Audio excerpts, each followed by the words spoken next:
Hello viewers, কেমন আছেন সবাই? আশা করি ভালো আছেন।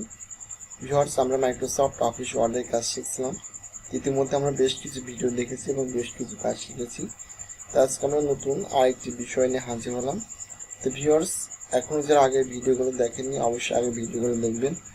আগের ভিডিওগুলো দেখলে ভিউয়ার্স আপনি খুব সহজেই কাজগুলো শিখতে পারবেন। আর এখনও যারা চ্যানেলটি সাবস্ক্রাইব করেন অবশ্যই চ্যানেলটি সাবস্ক্রাইব করবেন, পাশে থেকে বেল আইকনটি বাজিয়ে দিবেন। তো ভিউয়ার্স, চ্যানেলটি যেভাবে সাবস্ক্রাইব করবেন আপনি আমাদের চ্যানেলের মধ্যে আসবেন, আসার পর এখানে সাবস্ক্রাইব একটা লাল বাটন থাকবে, আপনি এর উপর ক্লিক করে দেবেন এবং পাশে থেকে যে বেল আইকনটি আছে এর উপর আপনি জাস্ট একটা ক্লিক করবেন। ক্লিক করার পরে এখানে অলে ক্লিক করে রাখবেন, যাতে আপনি নতুন নতুন ভিডিও আপলোড দিলে খুব সহজে তার নোটিফিকেশন পেতে পারেন। তো ভিউয়ার্স, যারা এখনো ভিডিওগুলো দেখেন এখান থেকে আপনি সিরিয়ালে ভিডিওগুলো দেখে নিতে পারবেন। দেখেন ভিউয়ার্স, এখানে কিন্তু আমাদের বেশ কিছু ক্লাস দেওয়া আছে।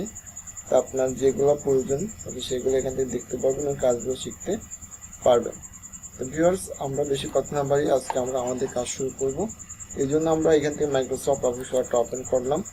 ভিউয়ার্স, ওয়ার্ড ওপেন করার পর আমরা যে কাজগুলো দেখব সেটা হচ্ছে আজকে পেজ লেআউট মেনুবারের কাজ আমরা দেখব। ভিউয়ার্স, আমরা হোম ইনসার্ট মেনুবারের কাজ শেষ করে ফেলেছি। আজকে আমরা দেখব হচ্ছে পেজ লেআউট মেনুবারের কাজ। তো পেজ লেআউট মেনুবারের কাজ কিন্তু খুবই গুরুত্বপূর্ণ আমাদের জন্য। পেজ লেআউটের পেজ সেটআপের কাজগুলো এখন আমরা দেখব। এই জন্য আমরা যেটা করব ভিউয়ার্স, আমাদের প্রথমত আছে এখানে মার্জিনটার কাজ কি দেখেন ভিউয়ার্স, আমরা যে লেখাটা লিখেছি এই লেখার বাদে কিন্তু সাইড দিয়ে কিন্তু অনেকটা জায়গা কিন্তু পড়ে আছে। তো ভিউয়ার্স, মার্জিনের কাজ হচ্ছে এই সাইডের জায়গা কমানো বা বাড়ানো। এই জন্য আমরা যেটা করবো জাস্ট আমরা এখানে মার্জিন আসি। ভিউয়ার্স, দেখতে পাচ্ছেন মার্জিনটা আমাদের নর্মাল করা আছে। নর্মাল মার্জিন চতুর্দিকে 1 ইঞ্চি করে জায়গা পড়ে থাকবে। তো ভিউয়ার্স, আপনার যদি পেজের যদি জায়গা একটু বাড়ানোর প্রয়োজন হয় সেক্ষেত্রে আপনি মার্জিনটা একটু কমায় দিলে কিন্তু সাইডে উপরে নিচে সব দিকে কিন্তু জায়গাটা একটু কমে যাবে। তো ভিউয়ার্স, এই জন্য আমরা কি করব, এখান থেকে ন্যারো করে দিলাম। ভিউয়ার্স, দেখতে পাচ্ছেন ন্যারো করার কারণে কিন্তু আমার সাইডের জায়গাগুলো কিন্তু কমে গেছে এবং আমাদের লেখাগুলো কিন্তু চেপে গেছে। তো ভিউয়ার্স, এইটা বাদে যদি আপনি মার্জিনটা আরও ছোট বা আরও বড় করতে চান সেই জন্য জাস্ট মার্জিনে আসবেন, আসার পর এখান থেকে কাস্টম মার্জিনে ক্লিক করবেন। তো কাস্টম মার্জিনে ক্লিক করার পর ভিউয়ার্স দেখতে পাচ্ছেন যে আমাদের সামনে একটা বক্স মতো চলে আসছে। তো ভিউয়ার্স, এখানে আমাদের এটা হচ্ছে প্রিভিউ, অর্থাৎ আমি যদি এখান থেকে যদি এগুলো কমাই বা বাড়ে সেক্ষেত্রে দেখতে আপনি এখানে সব প্রিভিউ দেখতে পারবেন। তো ভিউয়ার্স দেখেন, আমি যদি এটা যদি বাড়িয়ে দিই সেক্ষেত্রে দেখেন আমি কিন্তু নিচের দিকে নেমে আসছে সব এখান থেকে দেখতে পাচ্ছি। তো ভিউয়ার্স, আমি চাচ্ছি যে হাফ ইঞ্চি গেছে আমি একটু কমাই দেবো। এই জন্য ভিউয়ার্স যেটা করবো সেটা হচ্ছে আমি এখান থেকে কমাই দিই, 2 করে দিলাম, আমি বটমে 2 করে দিলাম, লেফটে আমি 3 করে দিলাম, রাইটে আমি 3 করে দিলাম। তো ভিউয়ার্স, এরপর আমি জাস্ট এখান থেকে ওকে করবো। দেখতে পাচ্ছেন আমার কিন্তু এটা সেই অনুপাতে কিন্তু মার্জিনটা সেট আপ হয়েছে। ভিউয়ার্স, এরকমভাবে কিন্তু খুব সহজে কিন্তু আপনি মার্জিনটা সেট আপ করতে পারবেন। ভিউয়ার্স, এরপর যেটা আমাদের আছে সেটা হচ্ছে অরিয়েন্টেশন। তো অরিয়েন্টেশনের কাজ হচ্ছে পেজকে লম্বালম্বি বা আড়াআড়ি করা। এখন লম্বালম্বি আড়াআড়ি আপনি কোন ক্ষেত্রে করবেন, যখন আপনি যাচ্ছেন যে আপনার ডকুমেন্টে আপনি আড়াআড়ি অবস্থায় প্রিন্ট করবেন বা আড়াআড়ি অবস্থায় লিখবেন, সেক্ষেত্রে আপনি এই অরিয়েন্টেশন আসবেন। অরিয়েন্টেশন আসার পরে এখানে দেখেন প্রোটেক্ট করা আছে, মানে প্রোটেক্ট করা থাকলে পরে আপনার ডকুমেন্টে এরকম পেজের লম্বালম্বিভাবে আসবে, প্রিন্ট করলেও আসবে, লিখলেও আসবে। আর যদি আপনি ল্যান্ডস্কেপ করে দেন সেক্ষেত্রে যেটা হবে সেটা হচ্ছে আপনার পেজটা আড়াআড়ি হয়ে যাবে, অর্থাৎ আপনার লেখাটা পেজের আড়াআড়ি অবস্থায় আসবে। ভিউয়ার্স, এরকমভাবে কিন্তু আপনি অরিয়েন্টেশনের কাজটা করতে পারবেন। এরপর যেটা আছে সেটা হচ্ছে আমাদের সাইজ আছে, কি আছে সাইজে কাজ হচ্ছে আপনি এটা কোন ধরনের পেপারে কাজ করতে যাচ্ছেন। তো ভিউয়ার্স, আপনারা সবাই অবগত আছেন যে আমাদের অফিসিয়াল কাজে কিন্তু নর্মালি A4 পেপারটাই বেশি ব্যবহার করা হয়ে থাকে। এই জন্য আমরা যেটা করবো সেটা হচ্ছে এখান থেকে আমরা সাইজে যাবো, যাওয়ার পর আমরা এখান থেকে A4 পেপারটা সিলেক্ট করে দেবো। এছাড়াও যদি আপনার আরও অন্যান্য কোনো পেপারের মাপ লাগে সেক্ষেত্রে কিন্তু আপনি লাইব্রেরিতে সেক্ষেত্রে কিন্তু আপনি এখান থেকে কিন্তু পেপার সাইজ কিন্তু আপনি ঠিক করতে পারবেন। দেখতে পাচ্ছেন এখানে কিন্তু অসংখ্য পেপার সাইজ আছে। তো আপনার যে পেপার সাইজ দেবে সেটা উপর ক্লিক করলে কিন্তু সাইজটা পর আমরা যে বিষয়টা দেখবো সেটা হচ্ছে কলামের কাজ। ভিউয়ার্স, আমরা যে পত্রিকাগুলো দেখি পত্রিকাগুলো কিন্তু ভিউয়ার্স দেখতে পাই যে আমরা লেখা হলে প্যারা লেখা আছে, অর্থাৎ কলামের কাজই হচ্ছে একই পেজে বেশ কয়েকটা ডকুমেন্ট লেখা। ভিউয়ার্স, এখন দেখেন আমরা হচ্ছে এখানে কলামে ক্লিক করি, এটা কিন্তু আমাদের ওয়ান কলাম করা আছে বিধায় জাস্ট পুরা পেজ জুড়ে আছে, কিন্তু আমি যদি এখান থেকে কলাম বৃদ্ধি করে 2 করি তাহলে দেখতে পাচ্ছেন আমার কিন্তু লেখাটা কিন্তু বাম দিকে চেপে আসছে, অর্থাৎ মাঝ দিকে পার্টিশন পড়ে গেছে। আমি এখন যদি এখানে যাই লিখি দেখতে পাচ্ছেন আমার কিন্তু ওই পাশে কিন্তু যাচ্ছে না, অর্থাৎ আমার এই পেজটা শেষ, অর্থাৎ এই প্যারা শেষ না করা পর্যন্ত আমি পরবর্তী প্যারা কিন্তু যেতে পারবো না। তো ভিউয়ার্স আমি ইন্টার দ্বারা এই প্যারাটা শেষ করছি।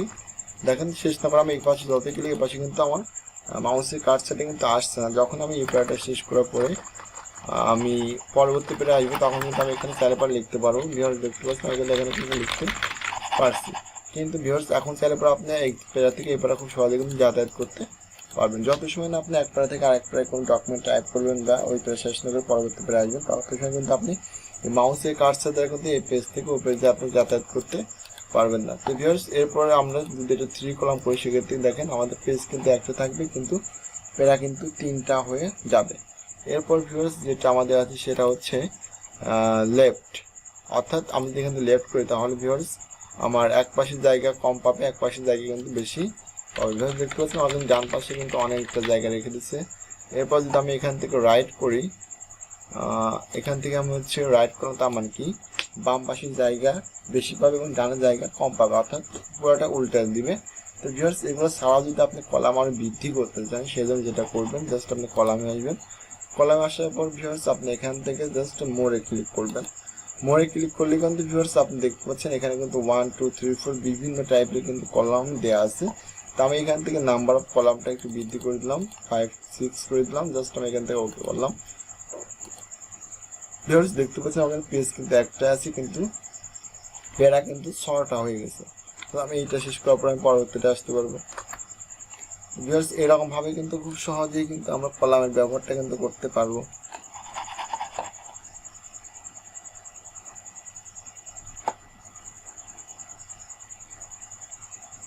তো ভিউয়ার্স এরপর আমাদের যেটা দেখবো সেটা হচ্ছে আমরা এখান থেকে কলামে আসি, কলাম উইদাউট ভিউয়ার্স, তাহলে কিন্তু আমরা কলাম ব্যবহারটা করতে পারছি। এখন আমি চাচ্ছি যে এটা আমি কি করব 1 কলাম করে দেবো, সেই জন্য জাস্ট আমি এখানে 1-এ ক্লিক করলাম। ভিউয়ার্স দেখতে পাচ্ছি এটা কিন্তু আমার 1 কলামে পরিণত হয়ে গেছে।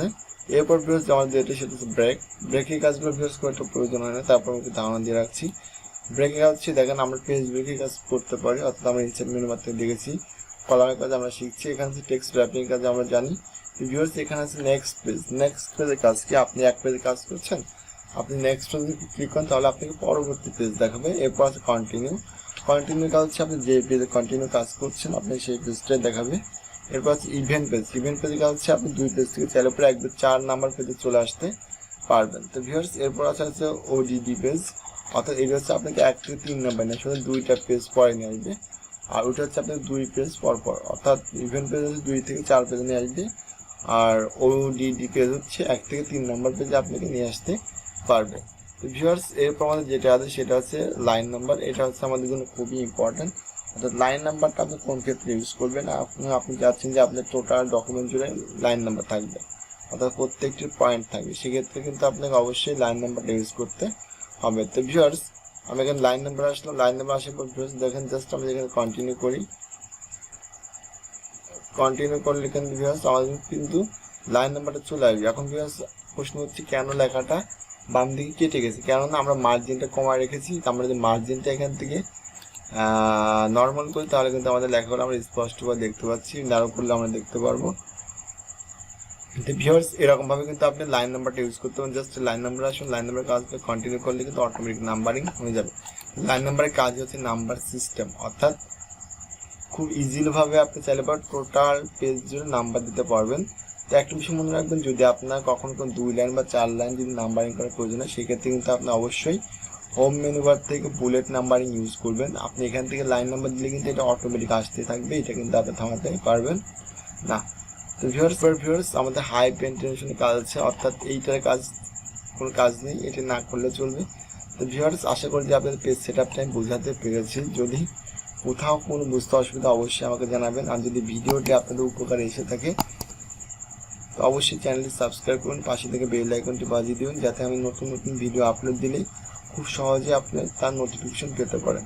তো ভিউয়ার্স এখন আমি লাইন নাম্বারগুলো উঠাই দিই, ওই জন্য জাস্ট এখান থেকে নান করে দিলাম, লাইন নাম্বারটা উঠে যাবে। এবার কলামগুলো ওরিয়েন্টেশন এরকম সেমভাবে আপনি আগের অবস্থায় গেলে কিন্তু এটা ফিরিয়ে নিতে পারবেন। ভিউয়ার্স আজ এই পর্যন্ত, সবাই ভালো থাকবেন, সুস্থ থাকবেন।